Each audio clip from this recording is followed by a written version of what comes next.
During the 70s and 80s, there was nothing that could touch Mercedes-Benz on the US luxury and executive car market. BMW's cars may have been on a par, but the legacy and the name of Mercedes-Benz meant that they were always on top. Cars like the W123, early W124 and the 190e, W201, were common sights around the States, dominating the sector, and rightfully so. I mean, we own examples of all three, and you don't need us to tell you why they're some of the greatest cars ever built. At the time too, Japanese cars were just starting to get a foothold in the US market. However, the Japanese government were increasing taxes on exporting cars. Manufacturers soon started to realise the real way to make good profit margins were on expensive luxury cars. But I mean, who the hell was going to spend 40k on a Toyota? Turns out, it was people who would have spent 70 grand on a German mark. This is the story of the Lexus LS400, the car that dethroned Mercedes.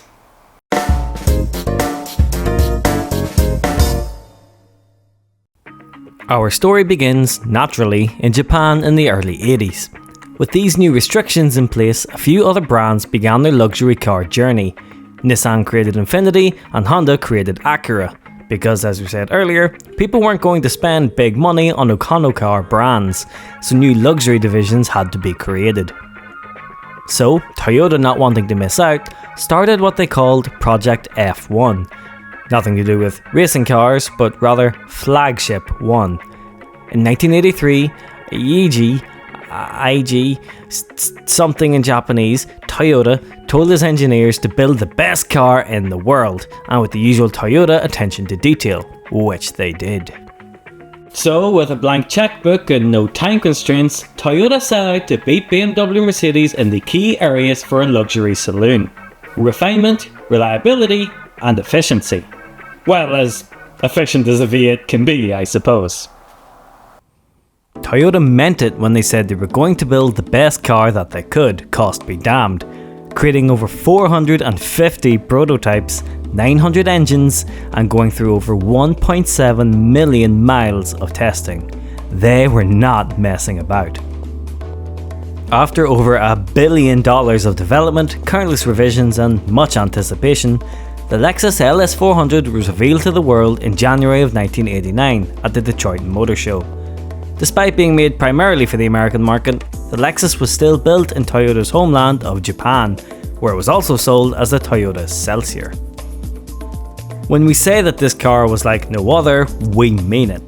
The Lexus LS400 shared almost no parts whatsoever with the entire rest of the Toyota range. Lexus wasn't a rebadge with comfier seats. Lexus was a whole new entity. Which is why in 1986 Toyota formed the brand name Lexus to separate themselves from the lesser models, after the development team had a holiday in a luxury condo in Laguna Beach. Research. On the 1st of September 1989, exactly 16 years to the day before Europe got the PSP, and 4 whole months before David Hasselhoff took down the Berlin Wall, the Lexus LS400 went on sale in the US.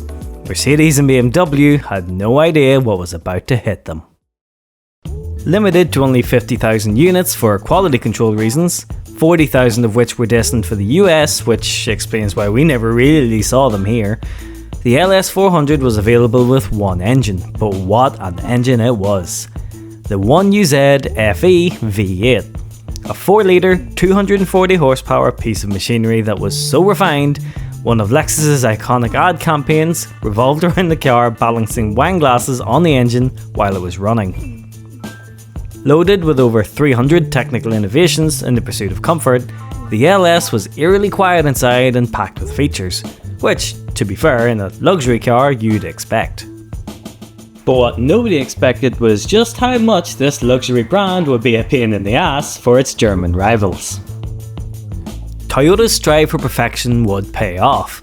By selling the LS400 for a starting price of just $35,000, around 85 grand at today's money, far less than the competing BMW and Mercedes offerings, the Japanese Mercedes began stealing customers away from the German segment leaders. By the end of 1990, just 1 year of sale, it had outsold both, for a brand that nobody had heard of yet. I mean, Toyota themselves were just starting to go big in the US, never mind this unknown Lexus name. Initially they wanted to sell it even cheaper at $25k, but you know, shit happens. The crazy thing was though, so efficiently had Toyota worked that nobody actually believed that they could possibly be selling them for a profit at a price of 35 grand. BMW and Cadillac both bought examples of them and just could not figure it out.